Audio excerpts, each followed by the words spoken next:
afternoon, and welcome to HHD Stories Come to Life, where we profile the journey of our alumni from CSUN student to working professional. My name is Mechelle Best, and I am the Interim Dean of the College of Health and Human Development at CSUN. This series is brought to you by our college's Reputational Pillar Committee. This interview is being recorded and will be shareable. Today we have with us Jane Marlis, a 1977 graduate of our Master's in Communication Disorders program. She received her Bachelor of Science from Western Michigan in Communication Disorders and then went on to be a speech-language pathologist in a school setting, providing service to school-aged children from kindergarten to high school. In 2004, she went into private practice, providing therapy to preschool to high school-aged children. Her deepest area of interest was in stuttering, and she worked with many children who stutter. In 2020, we retired. Welcome, Jane. We are so happy to have you join us and share your story. Thank you. I'm happy to be here. I'm going to start by asking Jane some questions, and then at the end of our conversation, we will have time for Q&A with the audience. Please feel free to type your questions into the chat as we go, and then we can go over them later. So Jane, let's get started. After getting your bachelor's at Western Michigan, why did you choose to come to CSUN? So I chose to get my master's degree at CSUN because of its fine reputation in communication disorders, and also that I could commute at night to attend school while working full-time. So after 3 years working full-time, I was able at night to get my master's degree. And so that's why I chose CSUN, because of its reputation in communication disorders. Great. Can you describe for us, there may be people listening or people who view this after and may not quite know what the job of a speech-language pathologist is. Can you tell us what that is? So it is working with people. It could be children, or it could be teenagers, adults that have some kind of communication disorder. And they could have a physiological problem. They could be, they could have autism or be on the autism spectrum. There's a wide range of things that we do to help people with communication difficulties. And so that's one of the joys of the field, is that you can choose what your interests are and sort of plug into those areas. And how did you know that this was the field you wanted to work in? How did you choose your major? So early on, I knew I wanted to work with children. I always loved children. And actually way back when I was about 8 years old, there was a special needs little boy in the class, and the teacher asked him if he would choose somebody to help him, and he chose me to help him. And that had a profound impact on me. And because I was kind of a bad little girl, I was always in trouble, and I knew the teachers didn't like me. And then this little boy chose me out of the blue, and it was like, it felt so good to help somebody and to be a good person. So early on, I knew, and I always loved science, anything with anatomy and brain study. I still do. I still love all of it. And so and then there weren't a lot of options, truthfully. Back when I went through school, most of the people that I was around were school teachers. Many of them, those that went on. Many people didn't go on to college where I grew up. Some people became nurses, but mostly I wanted to do something a little more specialized. So that's how I got into the field. And this is an interesting conversation for me, because most of the time when we do this, we speak with students who did their undergraduate degrees at CSUN, but you did your graduate degree at CSUN. So can you tell us a bit about what that was like, being a graduate student at CSUN? Well, I just have very good memories of it. I traveled from the West Side. where I worked in schools to begin with. I covered about 5 schools. I was what's called an itinerant speech therapist, speech and language pathologist, some people call it. And I went from school to school to school, each day a different routine, different set of students. And then I had a friend and who was a colleague, and we said we'd both like to get our master's degree. And so we commuted together to CSUN, and it was really a good experience. The professors were very kind and very good, and the other students, I don't remember it being stressful. I remember it being a very good experience, and I liked learning. The science things, and also cases, listening and reading about children with various different disorders, not just children, but people. I really liked that. And I thought that professors were very good. Now, we know that most of our students work because that is the student population that we have.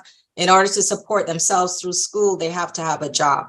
And as much as possible, we try to encourage them to get a job in the area that they're studying. So Can you talk to us about some of the benefits you may have experienced studying the area that you were working in on a day-to-day basis?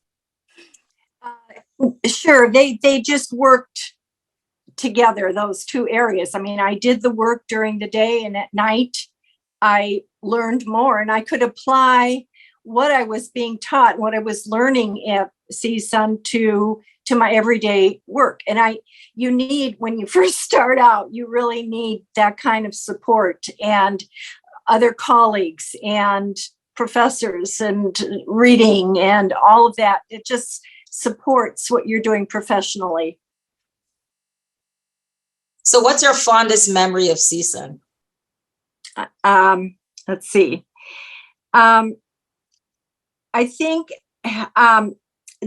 just that the professors were interesting and supportive, and the other students were engaging. There was a lot of back and forth and sharing information. I think it's really important to collaborate in probably most professions, but especially when you're impacting a child's life and their family's life, you want to try to know what you're doing. And it's so good to have colleagues to talk with and communicate with, and then also to have the professors. And so it's very, very stimulating, very good to be on top of things. So it was a good experience. So normally our students, we've had students in these programs who wouldn't have the advantage you have of working while you're doing the master's degree, or while they're doing any degree, and having that type of exposure. So you were working, you were doing this master's degree, completed the degree, transitioned back to full-time work. How was it different after you've gotten the degree? I was full-time the whole time. So for 3 years, I was full-time and at night going to school. So post-degree, having completed the degree, what changes did you experience having finished that work? So that's a very good question. And I think it just goes back to learning more, getting more information that could be useful for the students and their families that I was treating,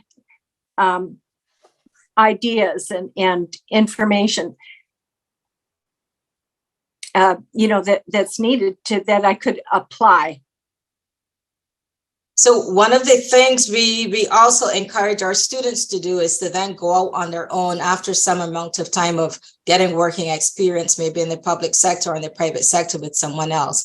And you did become an entrepreneur, open up your own private practice. What was that like? So let me see, I have some notes from what we talked about.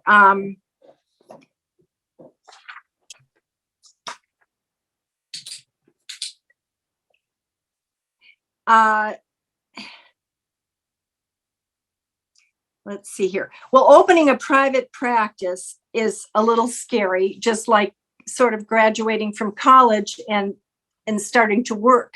You feel like you have knowledge, but making it applicable to everyday work that you're doing, especially when you're impacting people's lives. I think it's a little scary in the beginning. So when I opened a private practice, I had a good friend in private practice, and she was my mentor, seriously. And I went to work with her, just the two of us, and she was great. And together, she was a huge support in all areas.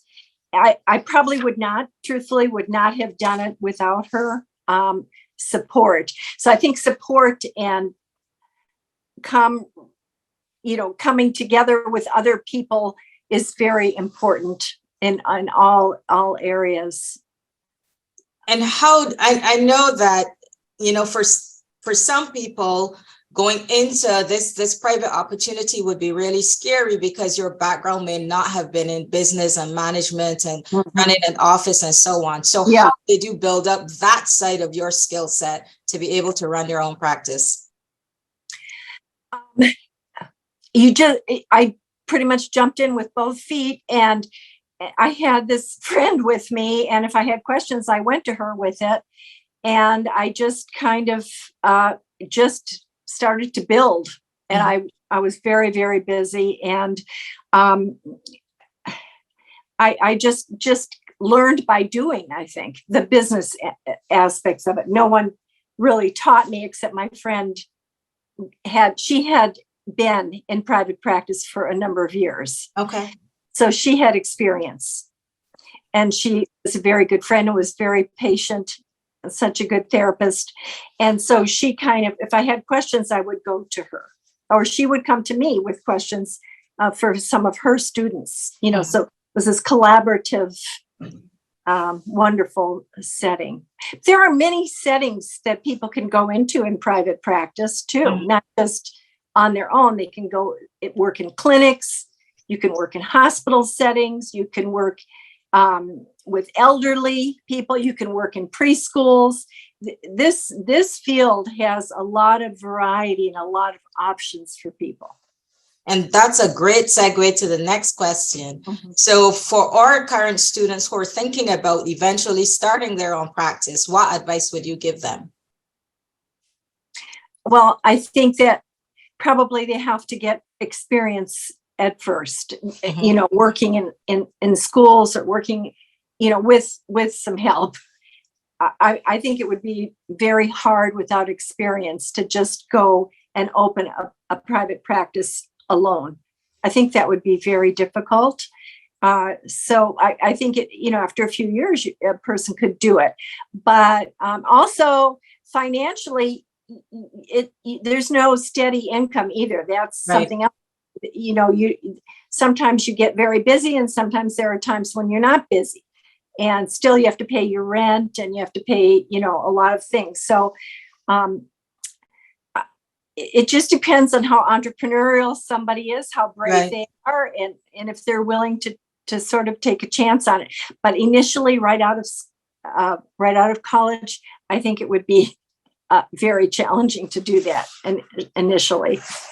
What are some of the areas in which you benefited from having your own practice instead of working maybe in the public school sector that you were working in before? So when you're in private practice, you're your own boss. So there's nobody telling you, what to do. You're not bogged down with minutia. You set your own guidelines for what is important and what is not important, and you set everything. You set the hours that you're working. You set the clients that you're seeing. You set your price point. You do all of that yourself. So there's a lot of autonomy in setting up in private practice.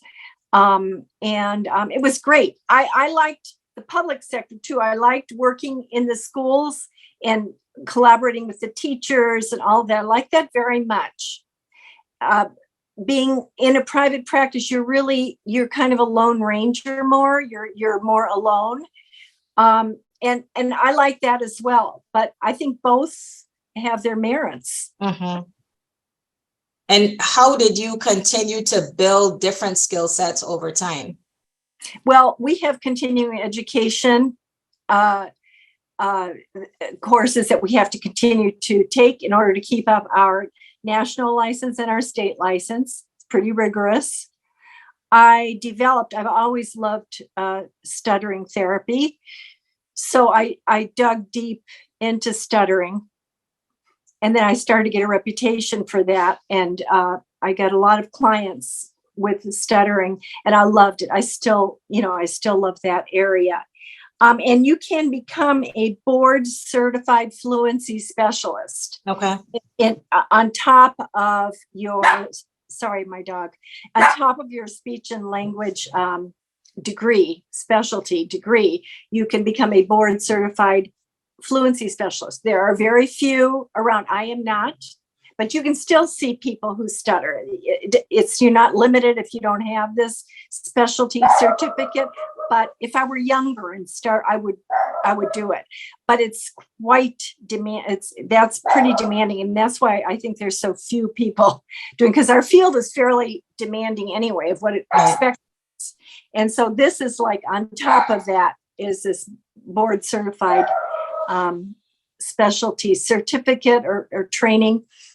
It depends on how committed you want to be to that area. But I mean, I had wonderful experiences with all age groups, wonderful, really, I have to say, from, very young 2 and 3 year old little kids who, and then all the way up through high school. And so it's a varied profession.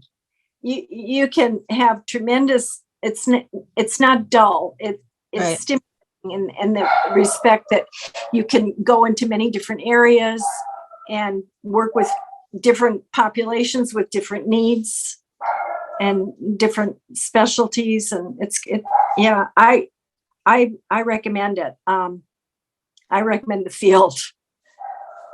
Well, what I'm hearing coming through is certainly a love for the work that you've been able to do over time. And, your career has spanned some time. And I'm just wondering a couple of things. Are there interest areas that you've branched into that maybe 20 years or so ago, or, you didn't think that would be an area you wanted to go into? So some new area of interest? Well, I think that I dug deep into the area of stuttering. Mm-hmm. I mean, I was seeing stutterers. I didn't really know what I was doing early on. The training was not that good. I hope it's better now in graduate school. Mm-hmm. But I was doing articulation disorders and voice disorders and language disorders and what else? And some stuttering was thrown in there. I mean, many, many different things. And then I started. I heard Dr. Scott Yaris from, he's now at Michigan State. I heard him speak, and I got very, very, very interested in stuttering. And he's written, like I said, he's written good textbooks for us to follow and to help. And he's corresponded with me whenever I've had questions about children that I'm seeing. And so I love that area. And I mean, it's, as far as learning anything new, I learned a lot in that area, in that particular area. Okay, one more question before I open it up to the audience. Over the breadth of a career, you must have encountered some really interesting cases and certainly helped a lot of people. Is there one case that really stands out to you that you look back on and it's kind of the thing that really makes your career worthwhile? Or you say, yes, I'm so glad that I got into this area? I thought you might ask me that. And of course, there are many. Mm-hmm. There are many. There are many families. There are many, many children. I think if I want a boy that I worked with who was a stutterer who came to me, he came to me in middle school. He was about 10 years old when I started with him, and he was very fearful of talking, and his mother was terribly loved this boy more than life itself, but she had stuttered as a child and she was afraid for him.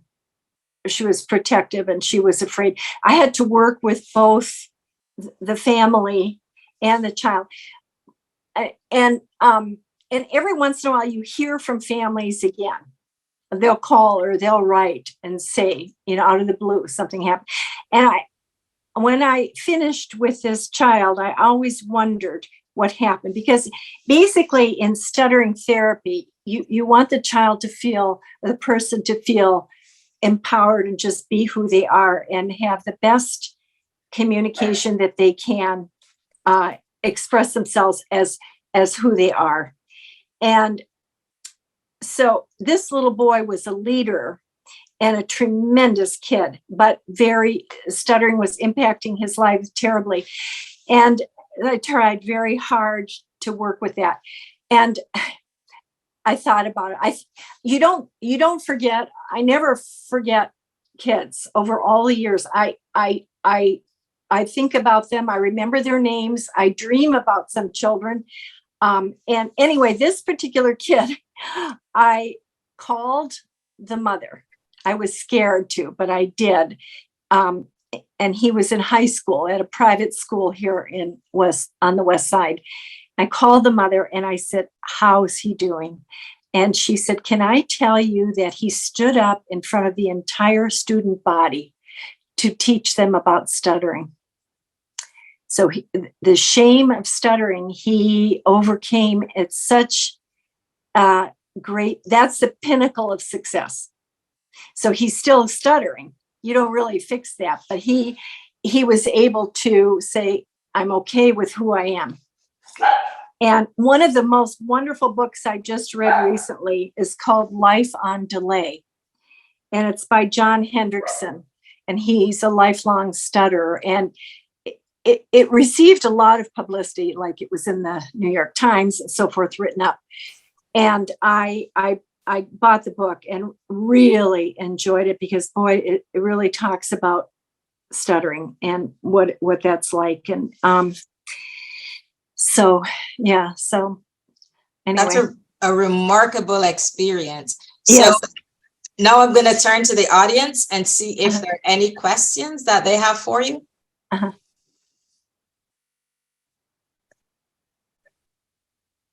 Dr. Seymour. Yes, thank you so much. And actually, hello. Hi. Good to see you. Yeah, I'm the current chair of Communication Disorders and Sciences here at CSUN. So I met you. Yes, we outside when there were some donations and coming in, and how wonderful to see you again. Nice to see you. You mentioned an aspect that is so important, and you didn't call it lifelong learning, but I'm calling it lifelong learning. And you mentioned, yes, for our state license and for our national certification, we have continuing education requirements. And I feel you fall into a category to whom we should all aspire, because many people seek out continuing education that reaffirms what they already know. And yet you sought out continuing education that was uncovering new areas, new pathways, and challenging you. Can you speak to the motivation to make that decision to always challenge yourself when you are seeking continuing education? Mm-hmm. I think you have to find your passion and your interests, and go in that direction. And that's what happened. Something just clicked in me. And so I taught myself a lot. I studied a lot on my own.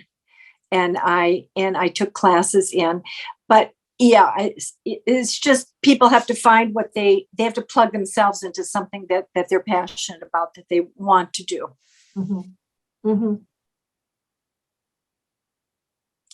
There's one in the chat. There's a question in the chat about, so how often do LA schools use speech pathologists or therapists to diagnose or treat children? Mm-hmm. How often? So I've been out of the school setting since 2004, so I can't speak to the current thinking of it now. I mean, I think they're trying more and more to integrate children, especially children with special needs, into more regular education programs. That was the thrust. But then our goal would be to collaborate with the teachers and so forth, and work that way. So it used to be that we were there and we'd see anywhere 8 to like 15 kids a day, pull them out and work with them. Now, I don't know that they were kind of getting away from that when I left, and having a push-in program where you would go in as a therapist and work within the classroom setting, or within, what setting the child was in, if it's a special ed setting or a classroom setting, that kind of thing. So I don't know currently what it's like.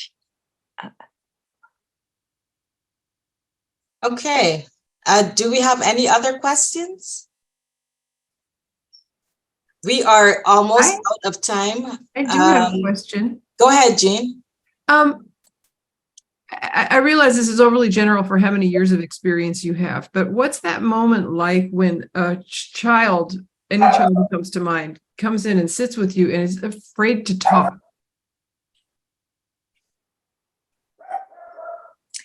Yeah.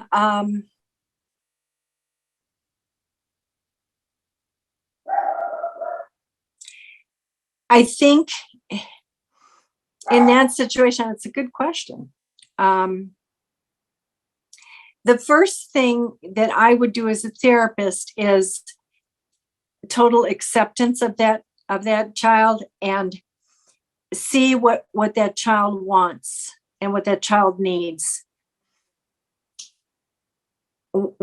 What's he looking for or she looking for? And then working with the parents, because I've gone all through like stuttering therapy with children and with parents. I couple it together, because a lot of times they want you to fix their child who is stuttering, and you really cannot do that. And I tell them that in the very first session. And the idea is to come to acceptance of who they are and be the best communicator they can be. And still, you will have parents at the end say, we spent all this time and money and still my child is stuttering. I've had that happen, and it is heartbreaking to me. Heartbreaking, especially to that child, because that child, the expectations are off. And I understand that. I'm a parent. I understand. But I tried really hard with people to get that. I think that's one of the hardest things, to get families to accept that this will likely continue. But you want to work with the child, where the child's at, how the child feels. And they would begin to open up to me. Even if they're stuttering, they would open up and talk to me. I didn't have any kids I had one that was mute. That wasn't stuttering, that was something else. But usually they will talk, and they're happy to have somebody listen to them. Thank you. Mm-hmm. Thank you, Jane. Before we wrap up, are there any closing thoughts that you would like to share with our students? Well, so I like CSUN very much. It was a very good experience. I recommend the master's program in communication disorders. I loved it. I loved the profession.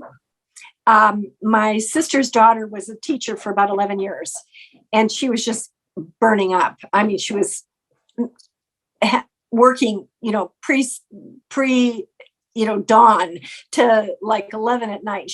So she followed me, she shadowed me, and she became a speech therapist. She had her education in Texas. And so you know, I wanted her to look at this field. I recommend it. And also it has a lot of flexibility for people.